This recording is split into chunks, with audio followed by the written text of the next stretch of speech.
Saludos amigos, los invitamos a escuchar la mesa redonda de Roundtable, donde discutimos los temas del día, hablando de política, educación y otros temas locales, regionales y mundiales.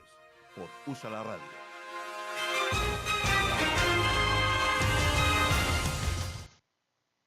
Señores oyentes de USA la Media, estamos aquí de nuevo con su programa La Mesa Redonda de Roundtable.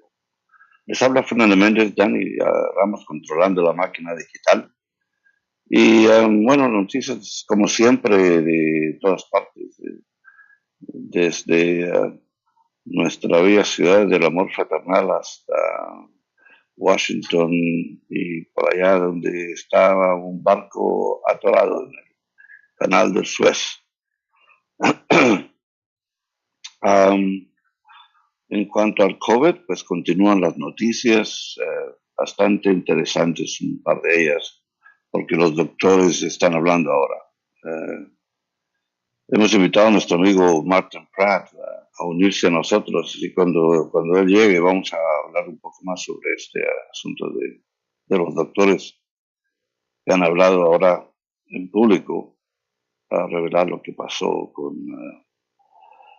el señor Trump y su administración y el modo como se manejó este virus que hizo muchísimo daño de que pudieran poner un poco de control, especialmente ahora con las vacunas. Pero en este momento hay más de 2 docenas de estados donde está creciendo el COVID. Y está la doctora Birx, que si recordamos bien cómo estaba ella ahí junto a Trump durante su conferencia de prensa, una de ellas. Y esto fue cuando él sugirió que nos inyectáramos Lysol en las venas, que eso fue un instante en el cual ella debía haber hablado más en público para contradecir estas declaraciones torpes. Pero no lo hizo y ahora lo está haciendo en público. La crítica es que lo ha hecho un poco tarde y tiene que vivir con la conciencia de que su silencio contribuyó al número de muertes. Ella menciona el número de muertes. Dice que al principio pues una alarma muy grande porque se acercaba el número de 100,000 casos, 100,000 muertes, y ahora pues ya hemos sobrepasado los 500,000. Y ella recuerda también, habla en esta entrevista sobre una dificultad muy grande para poder hablar al hablar con el presidente, el expresidente, que dice que la conversación fue difícil. Pero si usted quiere enterarse más de lo que sucedió, tiene que ver un programa de CNN, creo que es este domingo, y en el cual pues ella habla sobre lo que sucedió con el señor Trump y las conversaciones que hicieron mucho daño a esto del COVID. Creo que es el 2 de abril que van a presentar ese programa. Y están todos los doctores ahí, los que, bueno, algunos de ellos pues ya conocemos muy bien a Fauci, y está Birx, y está el otro de la barba blanca, que estaba encargado de una oficina especial para esto de los virus. En todo caso, ahí está el problema, que no hubo coordinación, no pudieron controlar el virus. La única decisión, o no la única, pero la decisión más inteligente, según el doctor Fauci, es que cuando decidieron el 10 de enero del 2020, cuando decidieron empezar a investigar cómo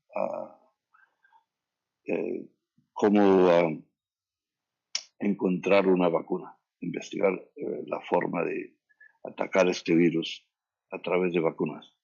Entonces imaginemos el comienzo de esta investigación en un ambiente como el que había creado el señor Trump. Ya sabemos que primero que todo pues había estado negando la seriedad del caso, como sabemos. Entonces, ¿qué más hay de esto, del COVID? El problema es que el gobierno tiene que balancear dos cosas.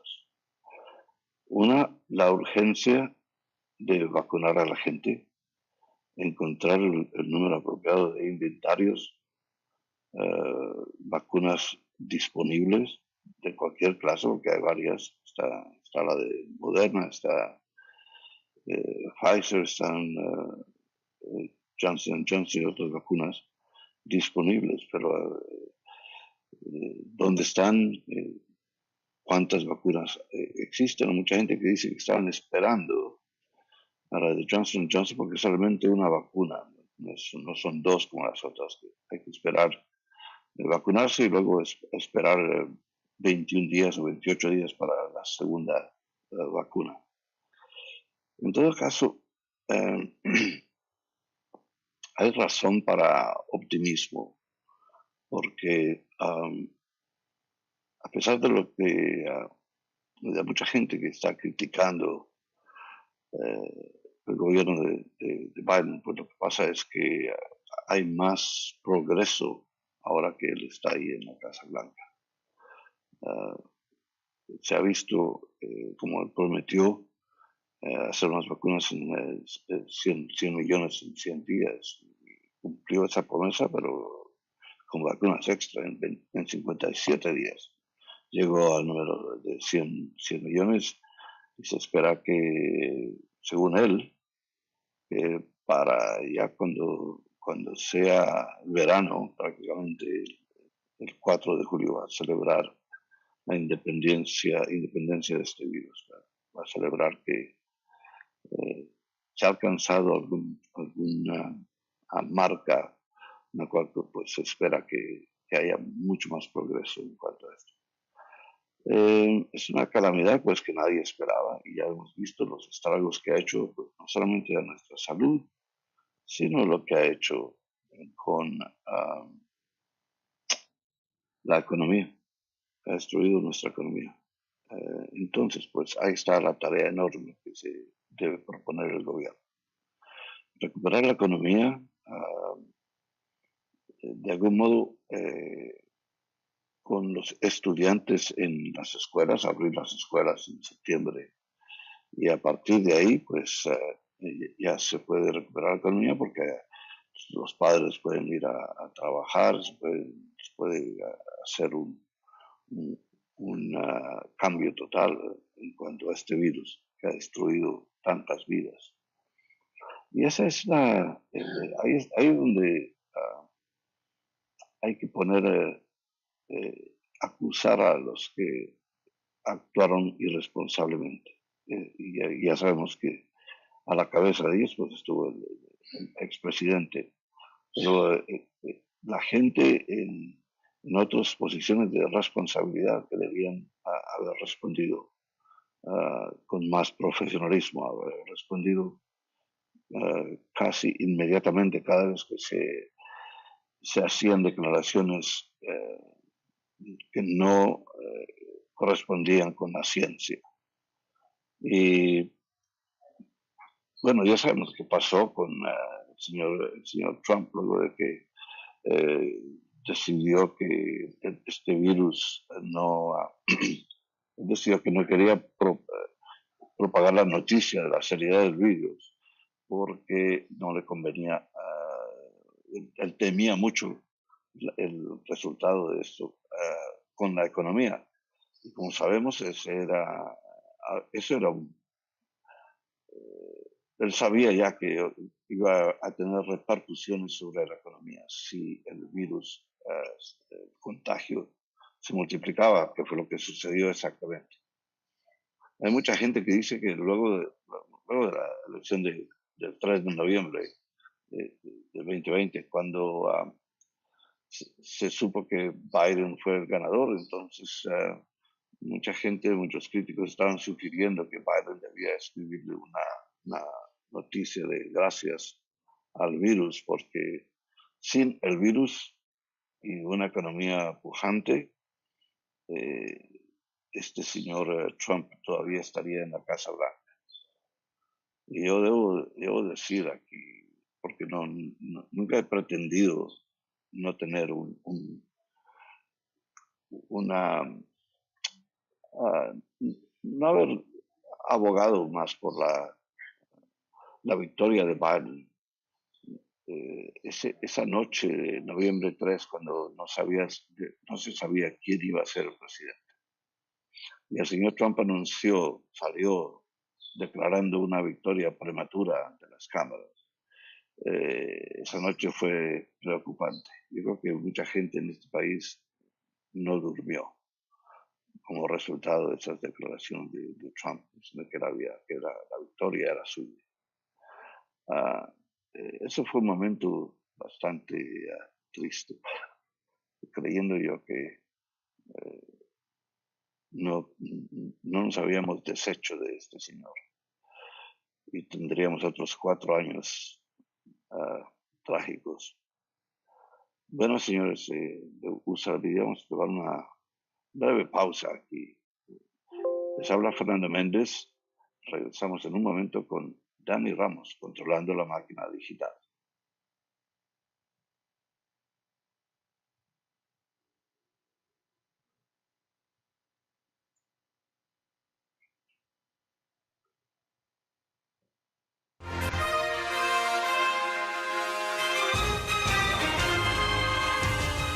Saludos amigos, los invitamos a escuchar la mesa redonda de Roundtable, donde discutimos los temas del día, hablando de política, educación y otros temas, locales, regionales y mundiales, por USA la Radio.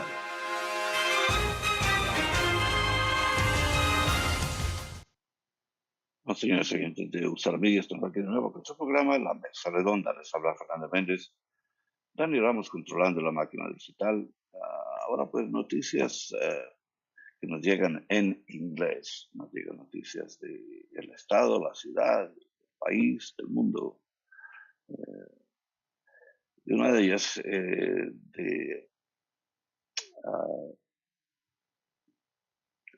FBI está probando los detalles de una inversión que ellos ven como algo ilegal en cuanto a las inversiones de un fondo escolar, es un fondo para jubilados que han sido profesores, están investigando las acciones que se tomaron es una organización PSERS. The FBI has proven PSERS amid furor over a false investment report, while the School Retirement Investment Fund has also launched an investigation of actions taken by its top staff. That's irresponsible. I'm sure the teachers are not happy about that. U.S. Senator Pat Toomey, Republican of Pennsylvania, expressed optimism on Sunday that Congress could strike a deal to expand background checks for gun sales. Bueno, eso es lo que no se entiende. Nadie entiende por qué estos políticos, senadores, representantes, republicanos todos, por qué están luchando en contra de unas regulaciones, unas leyes que servirían para proteger a todo el mundo. Bueno, ¿qué es lo que hay detrás de eso? ¿Que hay dinero? Sabemos que el NRA siempre les ha dado dinero a los políticos para mantener su influencia. Es posible que de eso se trate. Pero no se entiende por qué hay oposición dentro del Senado y la Cámara de Representantes en cuanto a regulaciones para poder controlar esa abundancia de armas. ¿Quién necesita armas de repetición, armas de alto calibre que sirven solamente para la guerra? Eso no se usa para ir a cazar venados. ¿Quién necesita estas armas modernas que han modificado de tal modo que las usan como las han usado recientemente en algunas de esas masacres que han ocurrido en Colorado y en otras partes, en Las Vegas? Ya vimos lo que pasó. Siempre que hay uno de estos eventos en donde una docena de gentes o hasta más mueren en un tiroteo, de repente hay un gran alboroto por todo el país, en el Congreso, en el Senado.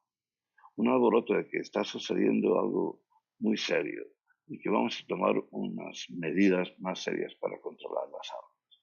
Y ahí queda, ahí queda. Yo creo que hay demasiado dinero en este asunto, un tráfico de influencias, y pues no han hecho nada. Desde una masacre en la cual murieron niños en una escuela, y se vio al presidente en ese entonces, el presidente Barack Obama estaba bien emocionado, pero no hizo nada, no pudo hacer nada. ¿Por qué? Porque estaban ahí los republicanos en control del Senado.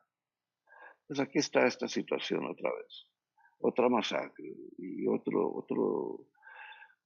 otra discusión entre demócratas y republicanos. A ver, ¿quién, cómo, cuándo pueden hacer algo para detener este crecimiento de masacre? Ahora, porque ahora el peligro es que hay lo que llaman lone wolves, los lobos solitarios. No pertenecen a ningún grupo, entonces es más difícil detectar sus actividades. Y ese es uno de los peligros. Porque hay una abundancia de gentes que están independientemente armadas y probablemente mentalmente poco estables. Ahí está la dificultad de encontrarlos. El FBI no puede investigar uno por uno, sino simplemente seguir las huellas de algunos que evidentemente se pueden encontrar en social media, ¿no? En los medios sociales, se pueden encontrar en Facebook, se pueden encontrar en varios de estos sitios, sus declaraciones que deben sembrar la alarma y deben causar que se investiguen estos individuos. Varios de ellos, pues luego de que han causado estragos, que han causado muertes, es cuando se sabe que ya estaban en uno de estos medios sociales amenazando con hacer algo. Y bueno, pues cumplen con su palabra. Pero ahí está, ¿por qué no podemos controlar esto de las armas? ¿Por qué? Porque hay mucho dinero en la política. Bueno, amigos, vamos a tomar una breve pausa aquí en Úsala Media, la mesa redonda de Roundtable. Les habla Fernando Méndez, Dani Ramos controlando la máquina digital, y estamos esperando la inminente llegada de nuestro amigo Martin Pratt. No se vayan, regresamos en un momento. Adopt U.S. kids to expect when you're expecting.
Saludos amigos, los invitamos a escuchar la mesa redonda de Roundtable, donde discutimos los temas del día, hablando de política, educación y otros temas, locales, regionales y mundiales, por USA la Radio.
That's an op-ed in the Philadelphia Inquirer.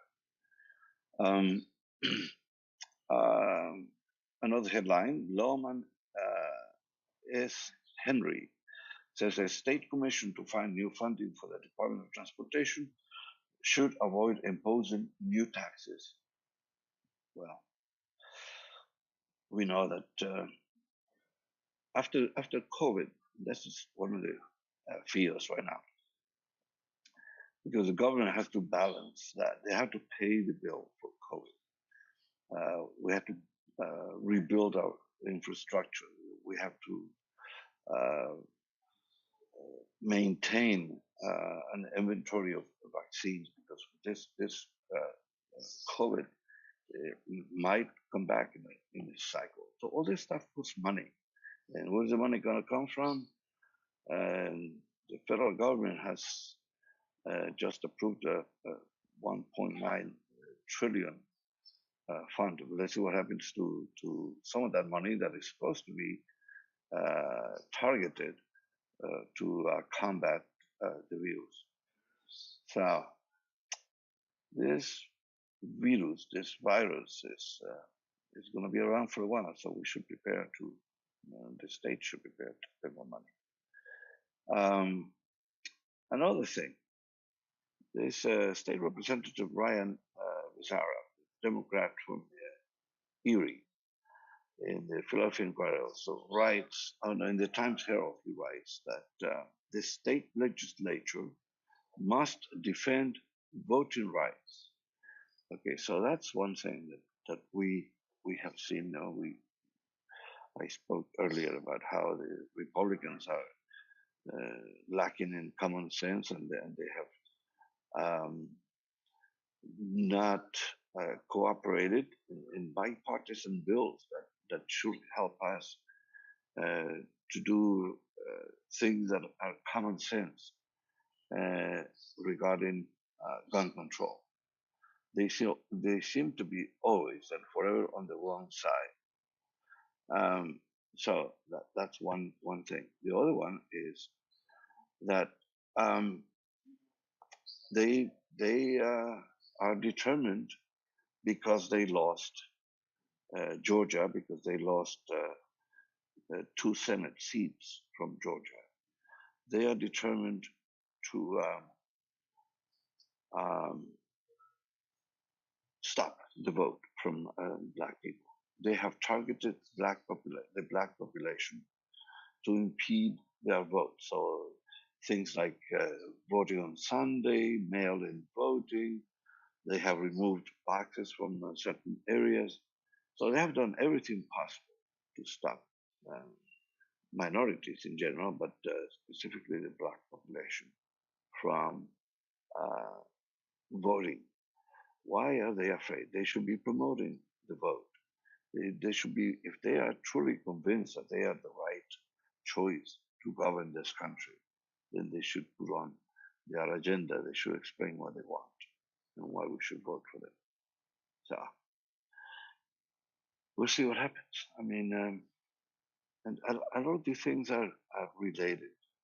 I would say that the problems with guns, the problems with the vote, the problem with healthcare, the problems with poverty in our cities, they all have roots somehow in the lack of education, which leads to poverty, leads to making poor choices in life, leads to choosing to pick up a weapon or traffic in illegal substances, all the things, and not that only poor people consume illegal substances, but the choices that one makes have to do with a certain degree of education. One of the things that even a communist country like Cuba celebrated was the fact that they had a high degree of literacy, high percentage of literate people on that island. And unfortunately, they supported a Marxist dictatorship, but only because, stop thinking about how Fidel Castro and Che Guevara and those people, how they organized their country, how they organized their nation to make it possible for them to have control for forever, basically, like the Chinese government. Those are really entrenched governments that they're like a tree with roots so deep that you have to overturn everything in that country to change it. So the Cubans of this generation have no memory of what Cuba was before Fidel Castro. And so the support of the Communist Party continues. So the Chinese people have seen a change. And there are videos on YouTube from many Chinese saying, look, this is what happened to us. And they talk about Mao Zedong and then what happened when China was open to the world, and how business, a combination of capitalist economy and a Marxist government that was more lenient, helped them become a powerful economy. And that's what China is right now. But they still have in the background, in the back of every Chinese mind, is still that feeling that they are a communist nation, that the government is the big daddy, and the government controls everything, the government owns everything. That's the system.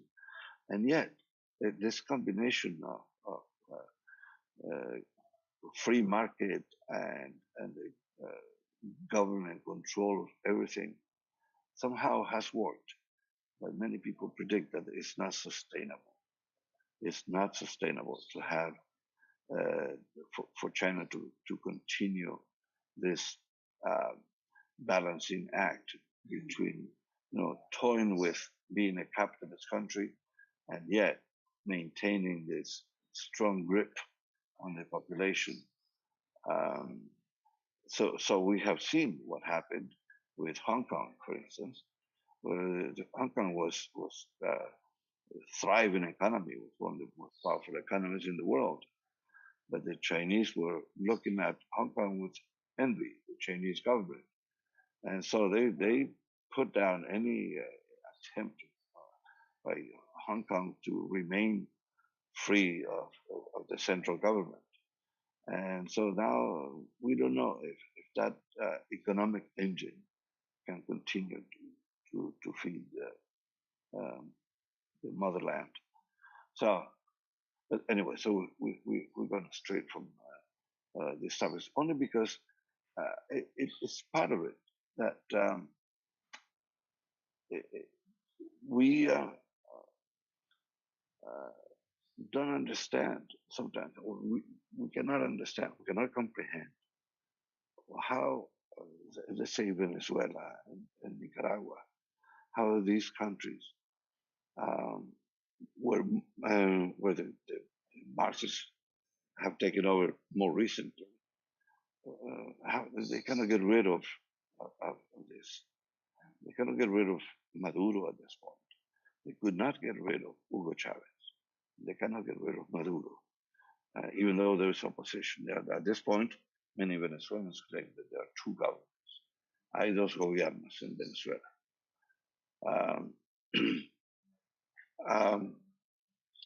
Evidently, there is some there's a strong opposition, but it has been not effective in returning Venezuela to democracy.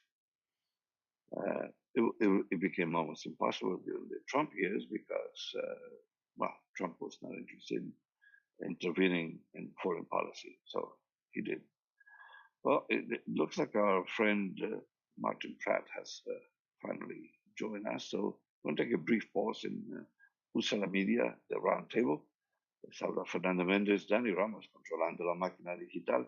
Regresamos en un momento. Adopt US Kids presents What to Expect When You're Expecting. A teenager, learning the lingo. Today I'm going to help parents translate teen slang. Now, when a teen says something is on fleek, it's exactly like saying, that's rad. It simply means that something is awesome or cool. Another one is totes. It's exactly like saying, totally, just shorter. As in, I totes love going to the mall with Becca. Another word you might hear is jelly. Jelly is a shorter, better way to say jealous. As in, Chloe, I am like so jelly of your unicorn phone case. You don't have to speak teen to be a perfect parent. Thousands of teens in foster care will think you're, rad, just the same. To learn more, visit adoptuskids.org. A public service announcement brought to you by the U.S. Department of Health and Human Services, Adopt U.S. Kids, and the Ad Council.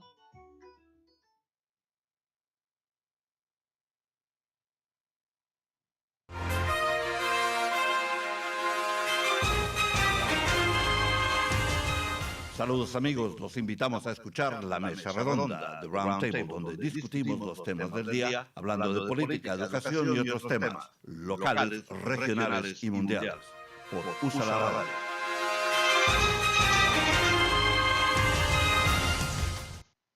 Bueno, señores oyentes de USA la Radio, estamos aquí de nuevo con su programa La Mesa Redonda, The Roundtable. Les habla Fernando Méndez, Dani Ramos controlando la máquina digital y nuestro amigo Martin Pratt.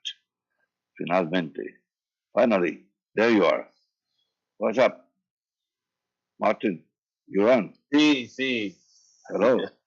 Hola. Hola. So, what happened? You came in and left and came in again. I don't know. So, what's up? How are you? What's wrong? Reading headlines and reading about COVID and finally the doctors start speaking out. And, it's a lot of critics of Dr. Birx because she could have been stronger speaking out against, the idiocies that we heard, and that she was right there. Yeah, it's the culture of Trump. I don't know that anything she said would have made a difference. So, it is what it is. I mean, we are reaping what our neighbors sow. Everybody wanted to have this guy as president, so that's what we got. That's what we got. Yeah. Anyway, so been tracking the. Go ahead. What? Go ahead. What are you doing? No, I said I've been tracking, watching the proceedings starting this morning for the George Floyd trial, and listening to people see what they're. No one seems to be passionate online about there being a justice verdict So we'll see what happens. But no one seems to be enthusiastically optimistic about a verdict being positive. Yeah. Well, the judge allowed a lot of things in, that doesn't look good, for George Floyd. Still, it's a 9-minute video, so we'll see. Justice. Yeah, well, in that vein, Philadelphia DA, Tariq Craster, will announce the creation of an LGBTQ advisory board. Yeah, okay. And he condemns violence against the transgender community at a press conference. So, did you see the Democratic committee refused to endorse him, right? Yes, I saw that. So what's up? What's up with that? I don't know. I just feel like that's Philly pettiness. That's Philadelphia petty. Yeah, but I mean, I don't know that are there qualified contenders for the job? No, there's not. We have Carlos Vega. Carlos Vega, I'm sorry to say, I did not find him impressive. I interviewed him on our show. Yeah. I did not find him impressive. And then the other was Charles Peruto. But I don't think he was impressive either. I don't think he's interested in this. Actually, I don't know why he was doing it. He doesn't want to be DA. It's a lot. It's a lot of work. I know. So why was he there? I don't know. Maybe it's people think it's a way to get money from. I don't know. It could be a job interview. Like I'm gonna do this so I can do this, and people get to know me and they get to know my name. I'm pretty sure there's something else. Philadelphia is interesting that way. Like you could have somebody who runs for at large, who doesn't get at large at all, like not even close, but then they become commissioner or something. One of the things that is coming up very soon, because it's that time of the year, is graduation ceremonies for these colleges. And so this is how Philly colleges plan to celebrate commencement in 2021. As the second pandemic commencement season nears, Philly area colleges and universities are scrounging for creative ways to send off their spring 2021 graduates. Some are hosting in-person ceremonies with safety restrictions at ballparks, stadiums, and concert halls. Some are staying all virtual, while others are offering a combination of live stream and face-to-face. So Billy Penn has that information about what's happening. Well, I'm not in favor of having a whole mass of people at a stadium even. No. That's asking for trouble. That was stupid. That's asking for trouble. Which college is going to do that? Did they say Temple or Ken? No, the information is from Billy Penn, so I haven't found it yet. Okay, got it. It's probably a smaller college. It's probably not. I can see Drexel trying that because Drexel thinks it's science. They think they're in charge of science, so they really believe strongly in science. I don't see Temple doing that because Temple has partnered with the mayor's office on a lot of things, and I don't see Penn to the hospital. So it's got to be a smaller, like, or some private. I don't know, just not. It can't be one of the two, Temple or even community college. I can't imagine. That's not going to fly. I don't know. There is a new rental assistance program specifically for Philly youth and out of foster care. It's run by DHS in partnership with Valley Youth House. So that's good for young people who have know the source. So. And just FYI, I don't know if you know this, Fernando. PHL, on the same concept about rent and assistance, PHL Rent Assist is open for landlords. So the landlords have to register their tenants can be qualified, but it's right now it's only open for landlords. So landlords have to register. If the tenant wants to get rent assistance, their landlord has to qualify. You go to phlrentassist.org, I think it is. And as a landlord, you have to register. Let me give you the right website address. Give me a second. Why don't you text all that stuff? Okay. But I just want to say it for the audience also. To be able to, because I just went there yesterday and saw, I asked my landlord to have a rental company, management company. And so, yeah, it's phlrentassist.org. And so right now it's just open for landlords or property managers. They haven't opened it for tenants to ask. That's good news, because apparently there is money to help people. Yes, there is. So. Yep.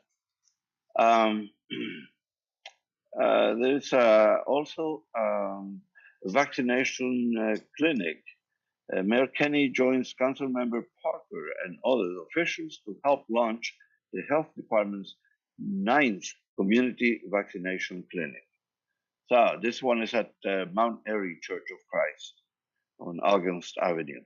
So talking about underserved communities, that's probably one of the reasons to put it there, I think. Yeah. Philadelphia has completed at least 287,000 partial vaccinations. So 70% going to city residents. So that's pretty good. What do you think of the pace of vaccines, not only Philly, but nationwide? I think there's a sense of optimism about what the government is doing right now. So I don't know. You always take the other side of it. So what do you think? No, I think it's going well. Like, I think that people are. No, I'm serious. I mean, I don't know that. I don't know 3 if million it's been done better. 3 million in Pennsylvania alone. Obviously. But I think it's been done well. I don't think it could be any better. I mean, I think we're in a pandemic where we got people who are extremely tired and working for a year straight. I think everybody did their job and did it decently. It's 10 years now. What's inside all of it, but whatever. It'll be in all of us, so. Yeah. So, and here's the other thing. The variants. So to your point, a question about, to me, for United States, or for, you asked me about the government in general, compared to Europe and UK, it appears that America is on the right path. The problem or challenge is that I don't think that our hands is tied to what the federal can do for state, but we have a lot of states that are messing up, and that's a problem because those people, especially on spring break, they're going to be traveling. So we're going to have another wave, but I don't think for people who are vaccinated and people who get it now, it will be as bad as it was last year. Still be bad. So we may have 100,000 deaths versus having 250 or 300,000. The other we're unsure about is the variant. So we have the variant of the original COVID-19. 2 are in the United States right now. And that's what's really stepping up Italy, is the variants. But they don't have all the vaccinations that we have. So the question is, after you get it, will you be vaccinated? And what will happen to that person that gets vaccinated after getting it? And the antibodies treatments that they're giving them. So could the government do a better job? Not federal, state, yes. Mm-hmm.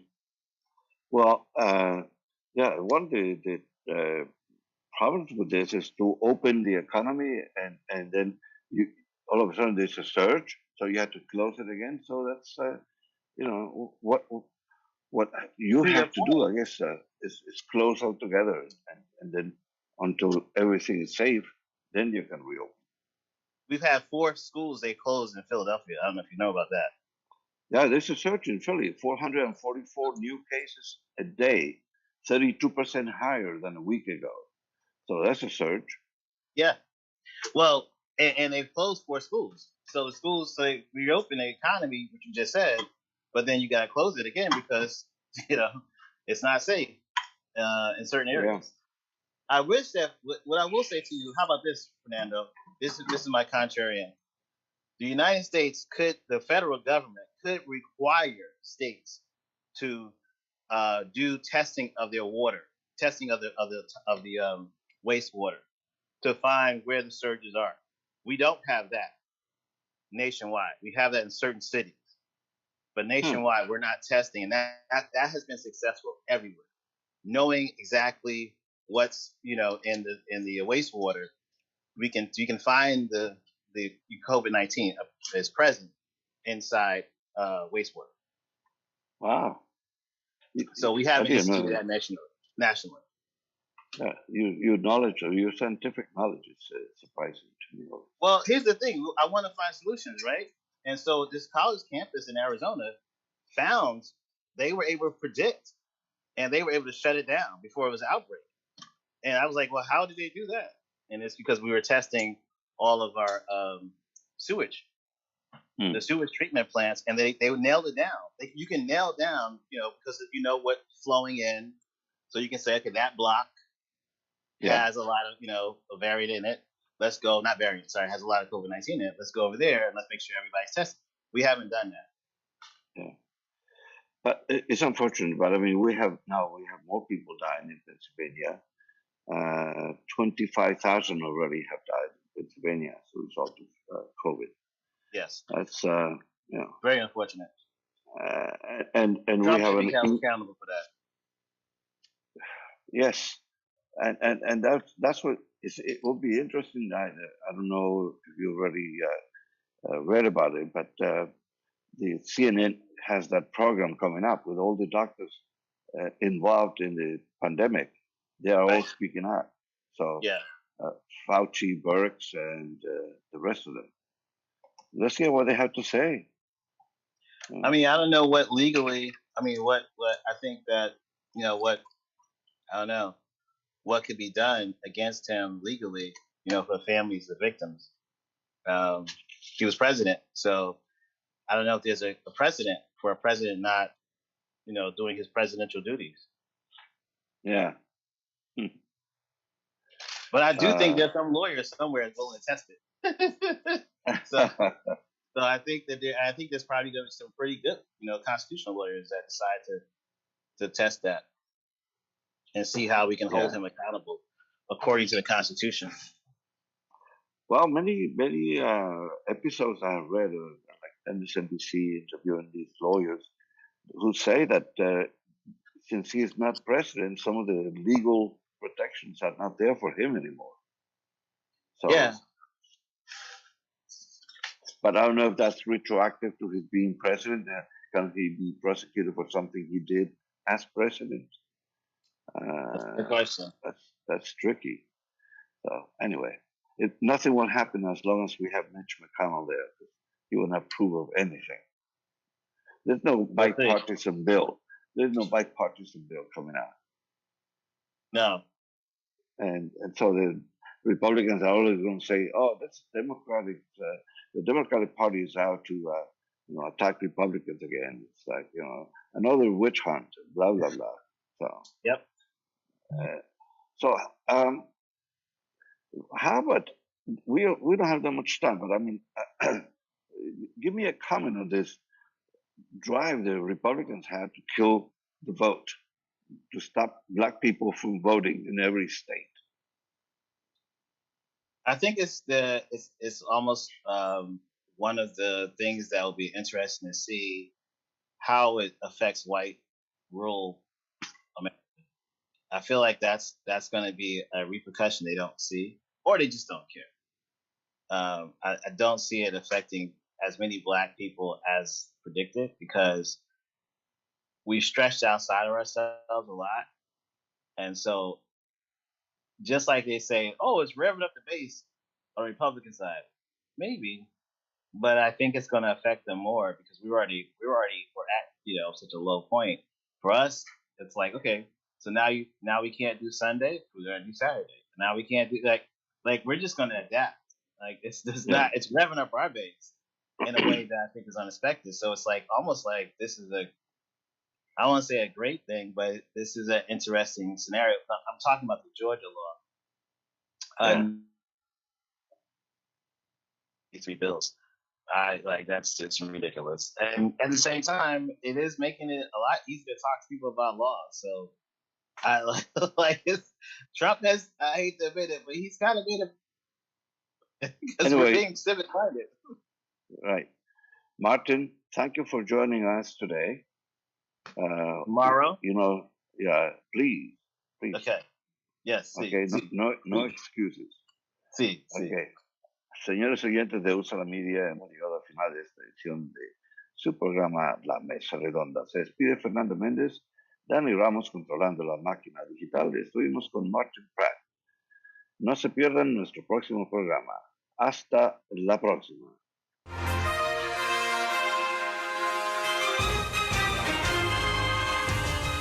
Saludos amigos, los invitamos a escuchar La Mesa Redonda, The Roundtable, donde discutimos los temas del día, hablando de política, educación y otros temas, locales, regionales y mundiales, por USA la Radio.